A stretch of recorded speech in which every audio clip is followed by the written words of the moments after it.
Welcome to today's video. Today I'm going to teach you how to stop wasting your life and boost your productivity with a very, very simple tip that you can use in your life. Let's dive in. One of the biggest steps to getting things done and to be more productive, we know, is to create a to-do list, right? You sit down, you write a to-do list. It's everything that you need to get done for the day. And it feels good to cross something off of that to-do list. But today we're not going to be talking about a to-do list to be more productive. We're actually going to talk about something that's called the anti-to-do list. So sure, you can create your to-do list, and I definitely recommend you do. But I also recommend for you to really decide who you want to be, how you want to operate in this world, and what you want to create, that you create an anti-to-do list. An anti-to-do list is a list of tasks or habits that you consciously want to avoid. And so you know yourself better than anybody else in the world. And so what you want to do is you actually want to avoid these things and write them down. This could be like time wasters that you have, like mindlessly scrolling on social media, stop opening up TikTok, stop opening up Instagram.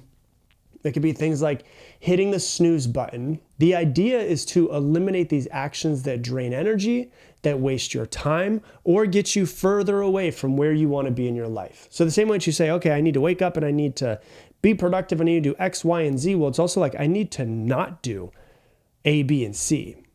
And so traditional to-do lists are more about ticking off tasks that are on the list. Anti-to-do lists are about having more self-awareness, having more control, and saying, I will no longer be this person that does this. So they help you identify and remove the blocks to your productivity, to your well-being, and to stop doing things that are not aligned with who you want to be in your future. And it's really important because, of course, it's important to know who you want to be and where you want to go in life, what you want to do, what you want to create, what you want to accomplish. All of those are really important to know, but it is just as important to know what you don't want to do, who we don't want to be, the pitfalls we don't want to fall into, the standards that we will not drop below. So like, for instance, I wrote about this in my book, but it's like, if you were walking and you had just gotten a slice of pizza and you trip and you drop that piece of pizza onto the ground and now it's on the concrete outside, I would assume most people listening to me are not going to pick that piece of pizza up after it's been on a dirty concrete where people's feet and everything has been outside and put it in your mouth, right? Because that is below your standards of living and who you want to be and health and wellness and all of that stuff, most likely, right? Well, the same way that that is below your standards, can you also create a to-do list to be very clear of what will from this moment on be below your standards? And so more than anything else, it allows us to plan for who we don't want to be and what we don't want. What we don't want to have in our life, what we want to avoid, so that we can create the lives that we want. And so from a psychological perspective, anti-to-do lists are incredibly powerful. They manage what's going on because you eliminate everything that causes you stress in the first place. So not only are they good for your productivity, they're also really good for your mental health, because you're like, I've realized that hanging out with this person is bad for my mental health. I will no longer hang out with this person. I've realized that when I do this, I don't feel good about myself. Well, I'm going to stop doing this so that I can feel better about myself. And so by focusing on what not to do and not doing those things, you're more likely to engage in healthier and more productive behaviors. So really what it's about is self-awareness and being proactive for what you will no longer do. And so when you look at this like neurologically using anti-to-do lists, they help you avoid certain tasks. Well, if you're avoiding certain tasks that you've been doing for a while, you're positively starting to rewire your brain. Because when you consistently avoid a negative habit, you're weakening that habit connection in your brain. And so at first it might be hard to get off of sugar and stop going for sugar and stop going for sugar and stop going for sugar. But over time, those cravings will start to disappear, which makes it easier. Same way that, sleeping in is something you've been doing for a while and you don't do it and you don't do it and you don't do it. It makes it easier. Your body starts getting used to waking up at a certain time. It makes it easier over time. And so what's hard at first, because maybe it's been hardwired into you at this point, becomes easier over time the less that you do it. So it's hard at first, it requires intention, it requires attention, but over time it becomes easier because that connection in your brain neurologically weakens.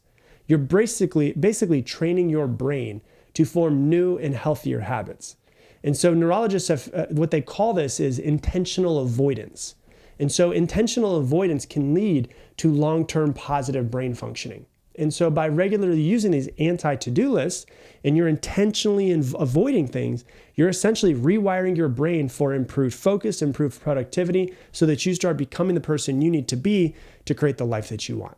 And so let me give you some examples of what an anti-to-do list would look like and why this is important. So it's like you want to identify what you want to stop doing, but also why you want to stop doing it. So in your personal life, you might say, I won't use my cell phone after 6 p.m.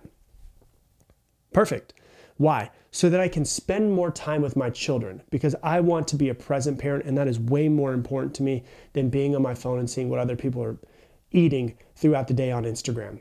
It could be, I won't go 1 week without taking my wife on a date because it's important for me to put that relationship above everything else in my life. I will not hit the snooze button ever again because when I was a fully conscious human, I set the alarm, and I set the alarm for a reason. And when I say I'm going to do something, I'm going to do it from now on. Or it could be something like, I will not look at my phone for at least an hour after waking up because I have seen the studies that show how susceptible we are in the first 60 minutes of waking up. And I know that when I look at my phone in the first 60 minutes, it makes me more anxious in the morning and more anxious throughout the rest of the day. So I will no longer look at my phone within the first 60 minutes. It can also be like, I will not have coffee within the first 90 minutes of waking up because I need the melatonin to leave my brain. And caffeine works better after 90 minutes. And it is scientifically proven that people are less anxious when they wait 90 minutes after waking up before they have their first coffee. I understand that one's hard, but promise you, it works. Hey, real quick, I want to introduce you to something called Mindset Mentor Plus. If you love this podcast, you will absolutely love what I'm about to talk about. I designed Mindset Mentor Plus to help you actively integrate every one of these episodes into your life. And here's how it works. With every episode of this podcast that comes out, Mindset Mentor Plus subscribers get more. You're going to get multiple page, detailed, printable worksheets, effectively a mini masterclass that's way more in depth than just this podcast. They also come with journaling questions, challenges, assignments, and so much more, so that you're not just listening to these podcasts passively, but you're actively integrating them into your life. That way you improve much faster. I also do monthly Q&A sessions in there and much, much more. If you want to learn more about it, go to mindsetmentor.com or click the link that's down in the description. It could be something like, I will not allow myself to complain about anything anymore because I am not a victim in my life. It could be something like, I will not shy away from things that scare me because I must get out of my comfort zone to change myself and to change my life and create the life that I want. So that would be like professional examples, right? So if, let's say that, I'm sorry, that's personal examples. The next one, let's say you want to do professional examples, right? That would be something like, I will no longer show up late for anything that I do.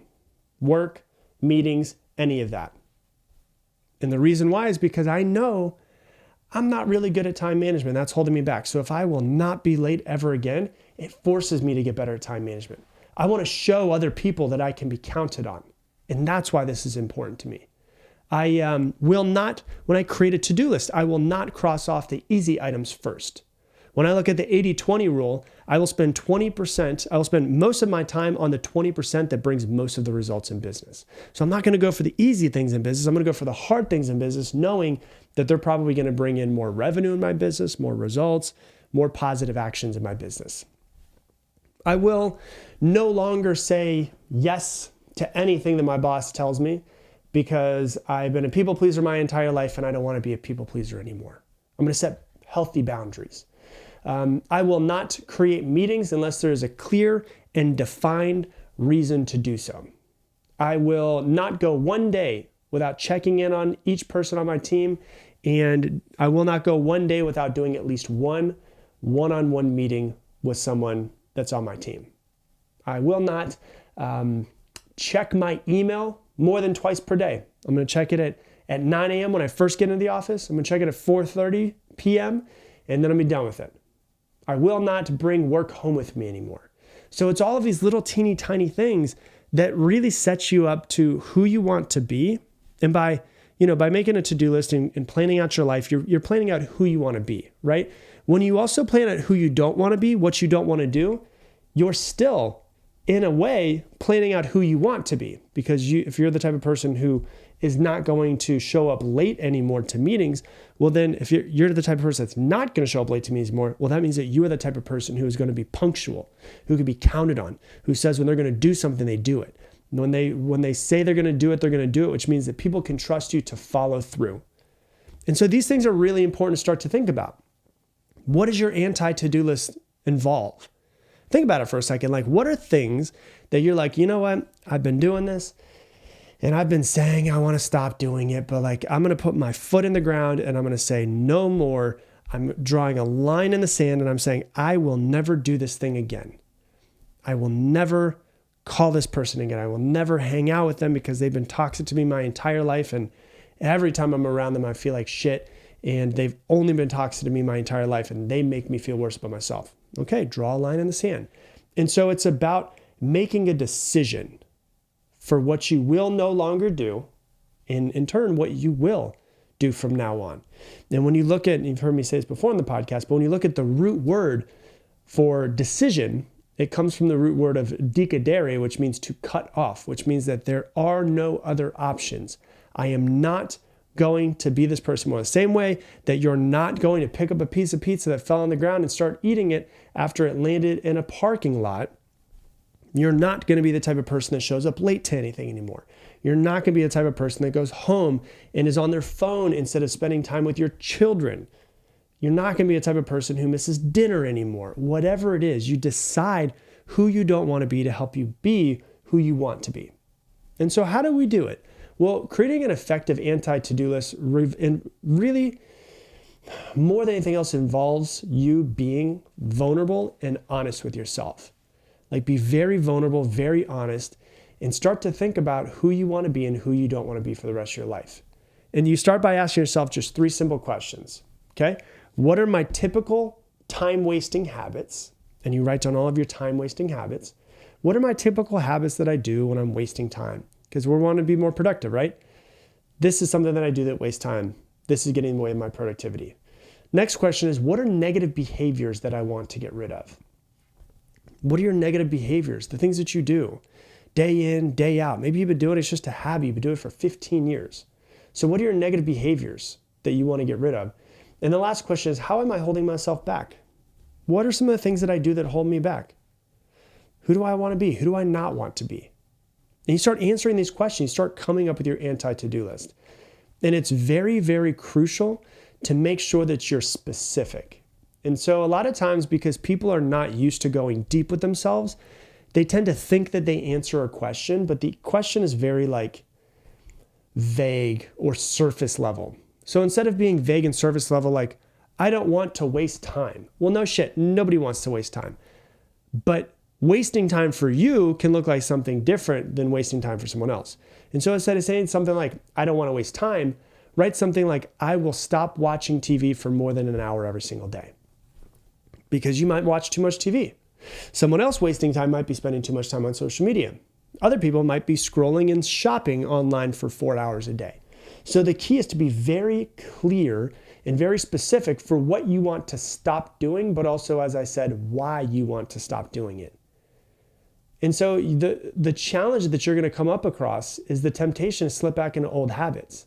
And so to overcome this, it's really important to keep your anti-to-do list visible and to review it regularly, to continue to keep reminding yourself who you are, who you're going to be, and who you're not going to be anymore. Another challenge that I would say I see a lot of people come up with is being way too ambitious. So they're like, okay, I'm going to create an anti-to-do list, and here's 175 things I'm not going to do anymore. That's great. Okay, cool. But that's too many things.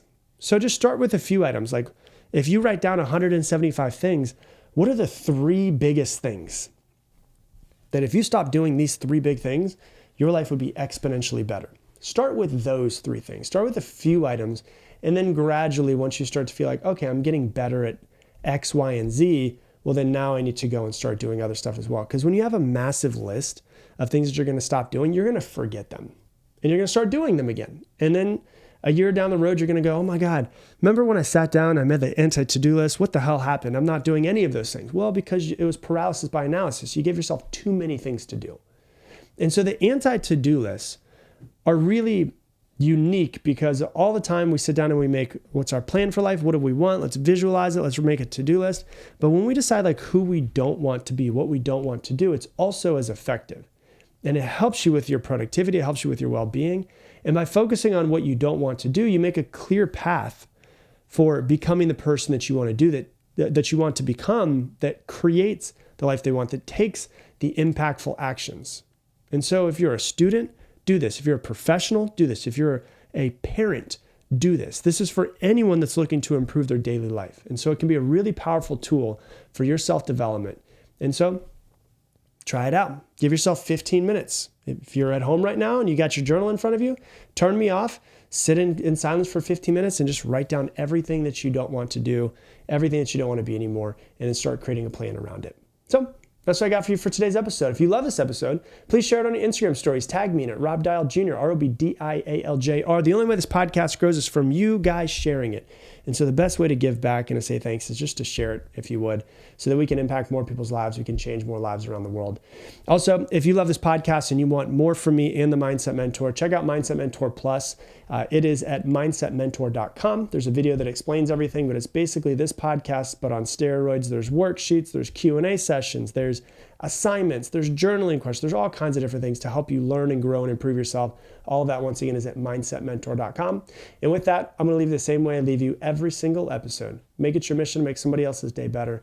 I appreciate you, and I hope that you have an amazing